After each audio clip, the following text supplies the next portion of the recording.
మాతృదేవో భవ. ఇప్పుడు మనము కుజుడు మకర రాశిలోనికి జనవరి 16వ తారీఖున ప్రవేశిస్తూ ఉన్నారు. ఈ మకర రాశిలో కుజుని యొక్క సంచారము 16వ తారీఖు జనవరి నెల 2026వ తేదీ నుండి 23వ తేదీ ఫిబ్రవరి నెల 2026 వరకు కుజుని యొక్క సంచారం ఇక్కడ మకరంలో సంచారం జరుగుతుంది. దీని వలన ఏ విధమైనటువంటి ఫలితాలు రాబోతున్నాయి ద్వాదశ రాశుల వారికి అనేటటువంటి విషయాలు మనం ఇప్పుడు చర్చించబోతున్నాము. శాస్త్రీయమైన పద్ధతిలో మాత్రమే ఉంటాయి. ఇందులో కల్పితాలు, నా యొక్క భావనలు ఇందులో చొప్పించడం జరగదు. శాస్త్రం ఎంతవరకు చెప్పిందో అంతవరకు చెప్పుకుందాం మనం ఇప్పుడు. అయితే మొదటగా కుజుని యొక్క స్వభావం ఏ విధంగా ఉంటుంది అనేటటువంటి తెలుసుకుందాం. ఆయన దేవసేనాని. దేవసేనాని అన్నప్పుడు సేనాని అనే ఆయన కొంచెం సీరియస్ గానే అందరి మీద ఉంటూ ఉంటాడు. కొంచెం ఆగ్రహంగా, కోపంగా ఉంటూ ఉండాలి. అందరి మీద భుజం మీద చేసి ఫ్రెండ్లీగా ఉన్నట్టయితే నాయకుడు అనేటటువంటి వాడికి అతని కింద ఉన్నటువంటి వాళ్ళు సబార్డినేట్స్ వాళ్ళు ఎవరు కూడా భయపడరు. వాళ్ళు సీరియస్ గానే ఉండాలి, ఎప్పుడు కోపంగానే ఉండాలి, తగినంతే మాట్లాడాలి. అంటే అనవసరమైన కోపం అని కాదు, కోపంగా ఉండాలి అంటే మొహం చూస్తూనే ఒక భయము, భక్తి రెండు ఏర్పడే విధంగా ఉండాలి. ఆ విధమైన లక్షణాలన్నీ కూడా మనకి ఇక్కడ కుజుల్లో కనిపిస్తూ ఉంటాయి. దేవసేనాని కాబట్టి, దుష్ట శిక్షణ చేయాలి కాబట్టి ఆయన కొంచెం కోపం ఉండాలి, అంతే. అది ఆ విధమైనటువంటి పరిస్థితి అంతా కూడా కుజుడితో ఉంటుంది. ఇంకా ఆయన అన్నదమ్ముల విషయాల గురించి కూడా చాలా శ్రద్ధ తీసుకుంటూ ఉంటారు. అంటే ఆయన అన్నదమ్ములని కాదు, ఆయన మన జాతకంలో ఎక్కడున్నారో దాన్ని బట్టి, మన జాతకంలో ఉన్న దాన్ని బట్టి ఆ మనిషికి అన్నదమ్ములతోటి సౌఖ్యంగా, అదే అన్నదమ్ములతో సఖ్యంగా ఉండడం జరుగుతుందా, విరోధంగా ఉండడం జరుగుతుందా అనేది తెలుసుకోవచ్చు. అలాగే భూమికి సంబంధించి, భూమిపుత్రుడు కాబట్టి ఆయన భూమిపుత్రుడు అంటారు కాబట్టి ఆయన అతనికి భూమి అనేటటువంటి ఐశ్వర్యాల్లో అది కూడా ఒకటి.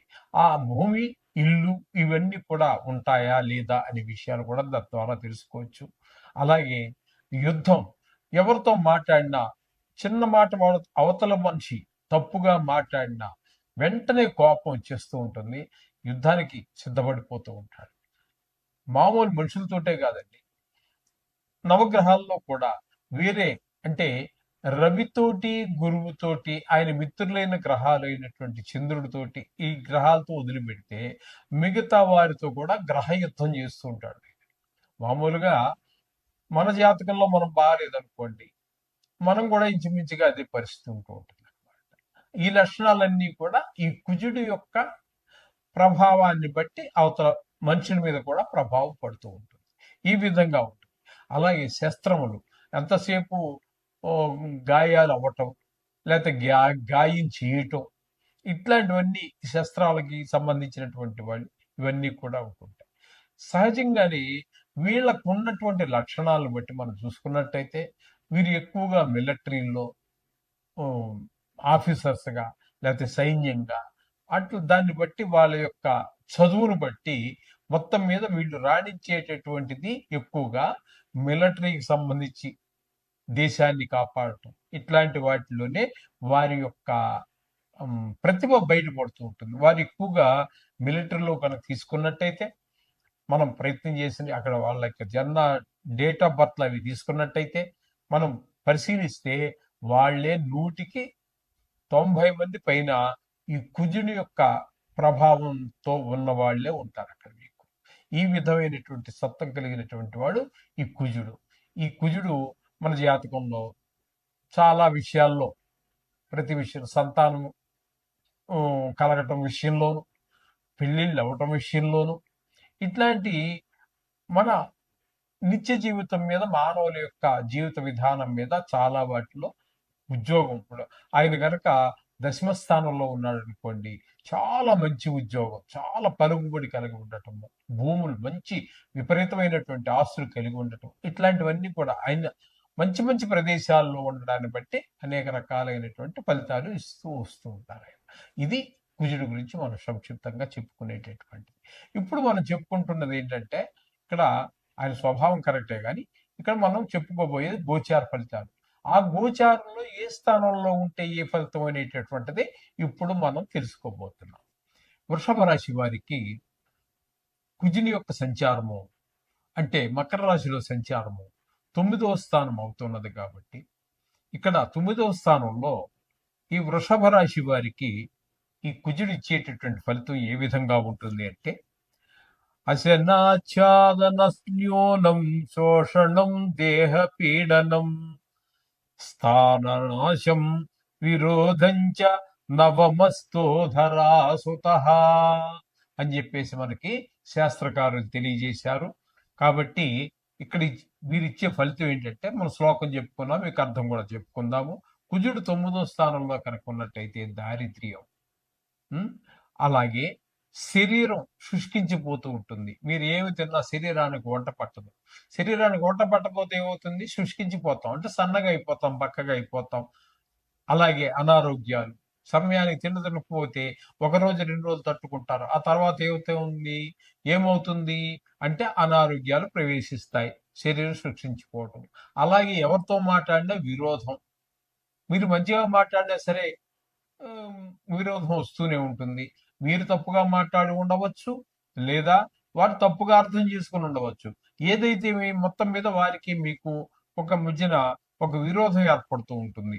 ఈ విధ స్థాన చలనం, మీకు ఉన్న ఊరు నుంచి ట్రాన్స్ఫర్ అయ్యి ఇంకో దగ్గరికి వెళ్ళటమో, లేకపోతే 1 నెల రోజులు ఎక్కడో ఉండవలసి రావటమో, ఈ ఏదో మొత్తం మీద చుట్టాలింటికి వెళ్ళి అక్కడ వాళ్ళ ఆరోగ్య పరిస్థితుల రీత్యానో, ఏదో అక్కడ వ్యవహారం చక్కబెట్టడానికి 1 నెల రోజులు ఉండిపోవటమో, ఇట్లా ఈ పీరియడ్ అంతా కూడా ఈ కుజుడు మకరంలో ఈ 9వ స్థానంలో ఉన్న రోజులన్నీ కూడా మీరు తప్పకుండా స్థాన చలనం జరుగుతుంది. ఉన్న ఊరు నుంచి కదులుతారు. ఎక్కువ రోజులు ఈ ఈ ఈ నెల దగ్గర దగ్గరగా 37, 38 రోజులు అనుకున్నాం కదా. ఈ రోజులు మీరు అక్కడ గడిపేటటువంటి పరిస్థితి, వేరే ప్రదేశంలో మీ సొంత ఇంట్లో కాకుండా ఉండేటటువంటి పరిస్థితులు ఏర్పడుతూ ఉంటాయి.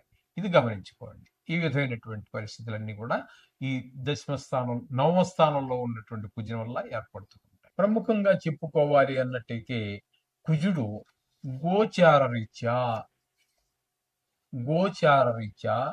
కుజుడు 3 రాశులలో మాత్రమే శుభ ఫలితములను ఇస్తాడు. 3 రాశుల్లోనే ఉండేవి 12 రాశులు. ఈ 12 రాశుల్లో 3 రాశుల్లో మాత్రమే ఆయన మంచి ఫలితాలను ఇస్తారు. ఆయన ఎవరెవరికి అన్నట్టయితే, 3వ రాశిలో ఎవరికి ఉన్నారు ఇక్కడ మనం చెప్పుకోవాలంటే, 3వ రాశిలో అంటే మనకి 3వ రాశి అన్నట్టయితే వృశ్చిక రాశి వారికి 3వ స్థానం అవుతోంది. కాబట్టి వృశ్చిక రాశి వారికి చాలా మంచి చేస్తారు. అలాగే 11వ స్థానంలో కుజుడు ఉన్నట్టయితే, 11వ రాశి ఎవరికి వచ్చింది? మనం చెప్పుకున్న వాటిల్లో మీనరాశికి వచ్చింది. మీనరాశికి కుజుడు 11వ స్థానంలో సంచారం చేస్తున్నారు కాబట్టి మీనానికి, అలాగే వృశ్చికానికి, అలాగే మనకి ఇంకోటి సింహానికి అంటే 6వ స్థానంలో సంచారం చేస్తున్నాడు. 3, 6, 11 రాశులు అంటే వారికి మాత్రము కుజుడు పూర్తి శుభ ఫలితాలన్నీ కూడా అందజేస్తూ ఉన్నాడు. 3వ స్థానంలో ఉన్నప్పుడు మనం ఇందాక చెప్పుకున్నాము, మరొకసారి చెప్పుకునే ప్రయత్నం చేద్దాం. సోదరులు, ఇంట్లో మంచి మంచి సేవకులు, వీళ్ళందరూ మన సహాయ సహకారాలు అందించటం, మనం ఉద్యోగం చేసే దగ్గర, వ్యాపారం చేసే అందరూ మంచి సహాయ సహకారాలు అందిస్తూ ఉంటారు.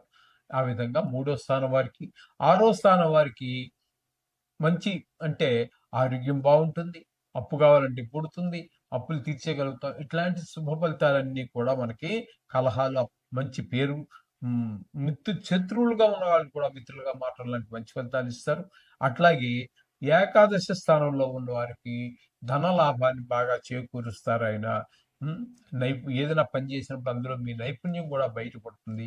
ఈ విధమైనటువంటి 3 రాశులకి మాత్రమే మీకు మంచి ఫలితాలు ఇవ్వబోతున్నారు. అవి ఏంటంటే ఒకసారి మరోసారి చెప్పుకుందాం. సింహరాశి వారికి, అలాగే వృశ్చిక రాశి వారికి, మీన రాశి వారికి 3 రాశులకు మాత్రమే. మిగతా వారన్నిటికీ కూడా ఈయన ఏ విధమైన శుభ ఫలితాలు ఇవ్వజాలరు. కాబట్టి వీరందరూ కూడా రోజు మనం 2-3 సంవత్సరాల నుంచి మనం చెప్పుకుంటూనే ఉన్నాము. కాబట్టి ఈ నవగ్రహ ప్రార్థన చేసుకోండి. ఇందులో గాయాలు అని గాని దెబ్బలు తాకే అవకాశం ఎక్కువగా ఉన్నట్టయితే కూడా, ఎక్కడైతే మనం చెప్పుకున్నాం కదండి ఇప్పుడు, వాటి ఎవరు విన్నారు కదా మీరు, వారందరూ మాత్రం కవచాన్ని, కుజ కవచం అని వస్తుంది. మీరు గూగుల్లో వెతుక్కోవచ్చు. లేదా పుస్తకాల షాపుల్లో కూడా నవగ్రహాలకు సంబంధించినటువంటి పుస్తకాలు అమ్ముతారు కదా, వాటిలో కవచం అని అడగండి, వారు ఇస్తారు షాప్ వారు. అవి కవచం చదువుకోవడం ద్వారా, కవచం అంటే శరీరాన్ని మనకి గాయాల నుంచి, రోగాల నుంచి, కేవలం గాయాలే కాదండి, రోగాల నుంచి కూడా కాపాడుతూ ఉంటుంది. ఈ విధమైనటువంటి అన్నిటిని రక్షించాలంటే కవచం చాలా బాగా ఉపయోగపడుతుంది మనందరికీ కూడా. కుజుడు అనుగ్రహం లేనటువంటి వారికి, అనుగ్రహం ఉన్న వారికి కవచం అవసరం లేదు. వారికి అవసరం వచ్చినప్పుడు అప్పుడు చదువుకోవచ్చు. ఈ విధంగా మీరు ఆచరించినట్టయితే మీరు చక్కగా ఈ కుజుడి యొక్క అనుగ్రహం పొందడానికి వీలవుతుంది. తద్వారా ఆయన యొక్క చెడు ప్రభావం వల్ల కలిగేటటువంటి ఈ ఈ ఏవైతే మన దుష్ఫలితాలు ఉన్నాయో వాటి నుంచి మనం తప్పకుండా బయటపడే అవకాశం. శుభం భూయాత్.